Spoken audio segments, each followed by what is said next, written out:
Hey guys, welcome back to our launching and beaching series and our how-to launching and beaching. Today we have a launch site that is very unique in the way that it has a slightly protected bay. So if you're thinking of some of the places in Mozambique, some of the point breaks or some of the other spots, it might be a similar kind of launch where you have a little nice safe spot to jump in on your kayak and then negotiate the surf. So let's run through this and we'll talk our way of what you should be looking at and what you shouldn't be looking at and how to try and negotiate the surf safely.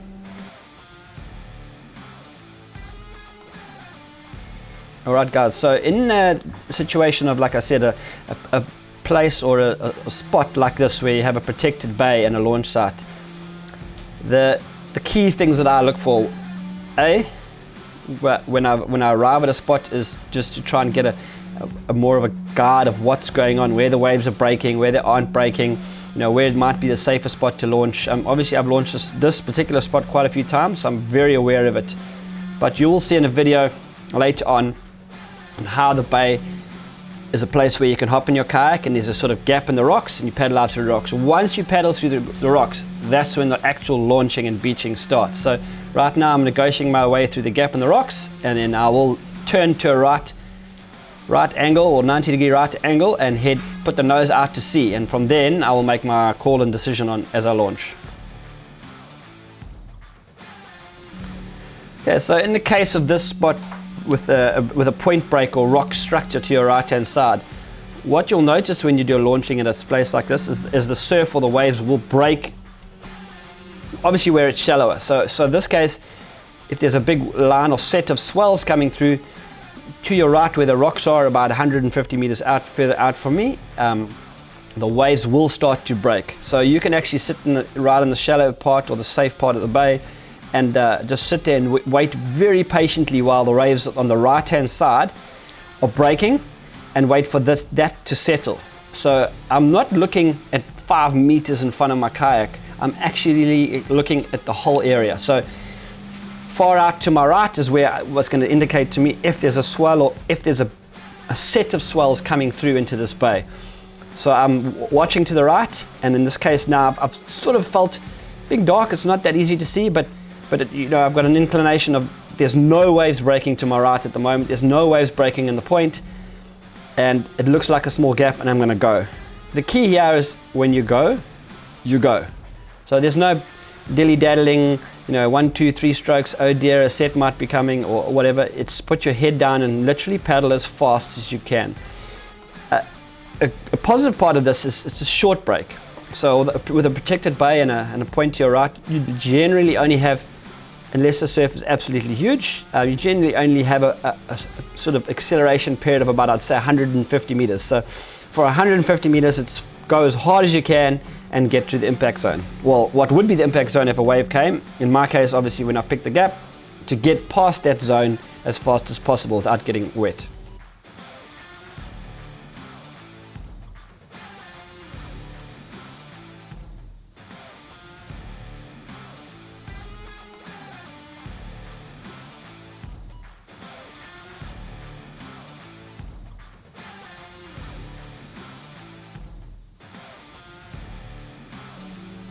Okay, and we've made it out through the bay nice and safely. A little bit dark, but we didn't get our hair wet.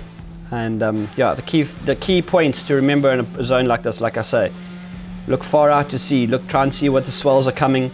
Not the swells that are right in front of you, but the ones that will be coming when you're going through the surf zone. So those are the ones that are like 350, 400 meters out to sea. If you can see a big swell in the distance, obviously if it's a little bit lighter you can see it, but you can see that coming towards you and you're still in the bay, then you know you need to move fast. If you don't see a swell that far out, it's sometimes when you can take your gap. So we've made it through the surf safely here. We've managed a nice and safe launch, so let's see how we negotiate the beaching.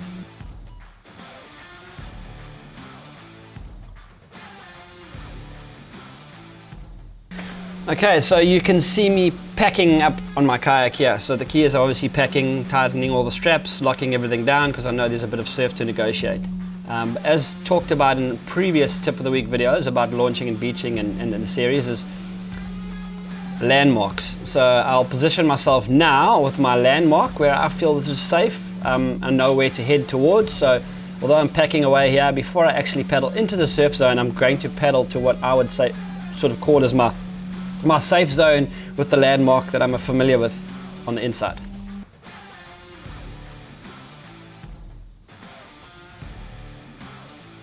As you can see, the beaching now, we're coming in. You can see I've turned the camera around. Now, earlier on in the video, I referenced to the waves breaking on the point, which indicate to me a wave might be coming in the bay. So going in now, you can see what I'm talking about. On the left-hand side of me is rather large swells breaking, which means obviously there's a big set coming through, but that'll wrap around into the bay and obviously break in the bay. So this is what I was looking for when I was launching. If there were waves breaking out there, it would tell me where I'm launching that a swell would be coming.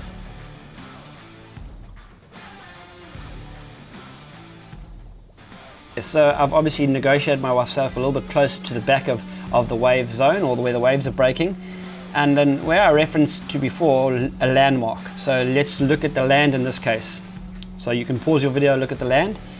There's tall trees up on the right hand side, there's a big white building on the left, and then to the left of that is the car park with a white building behind it. So I have my sort of zone, which is that white building on the left, and there's another sort of grayer building slightly to the right. It looks like a very narrow spot, but obviously the closer you get, the more it opens up. So now that's the sort of zone that I'm going to head towards, because there's that full stop rock in the mid break, and I'm going to sort of line myself up.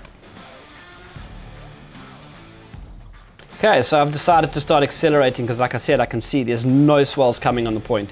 There's nothing coming. So what I'm going to do now is I'm going to paddle, and as soon as I feel a very small swell or a small wave, I'm going to accelerate as hard as I can and let this wave push me as far through the impact zone as I can.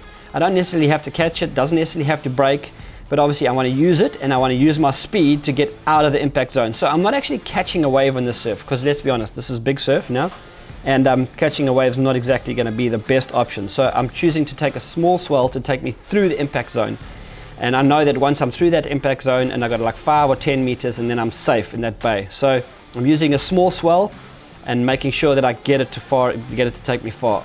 Be aware, if you choose to take a small swell and you get it wrong, you might have a big one landing directly behind you. So just make sure that you're comfortable with picking that small swell and getting yourself over that sort of impact zone, or that zone of where the waves break, or the swells, or the white water is very big. You can see as I'm sort of falling off the back of that small sort of double up wave that's not going to break. But what this wave has done is it's taken me right through the impact zone and almost into the bay. So I've negotiated the most difficult part of the surf by using a small swell to push me through. And I said, once again, I keep saying, it's with purpose, going literally as fast or as hard as you can paddle to take you through that impact zone. So there we go, guys. That's negotiating the launching and the beaching on a sort of very unique kind of spot, where you have a protected bay to hop in, and you've got to paddle through some rocks to go in and out of the surf. So at the end of this video, obviously I paddle my way back into the bay, which is your safe zone. But yeah, there's a lot of little things that I'm looking for when I'm launching, and a lot of little things when I'm beaching. So please, if you have any comments or any questions or anything you'd like to ask, just pop it in the comments below. I can answer it there, or if I need to cover it in another video, we'll cover it in another video. But I hope you enjoyed this little tips on some launching and beaching, and we look forward to doing some more.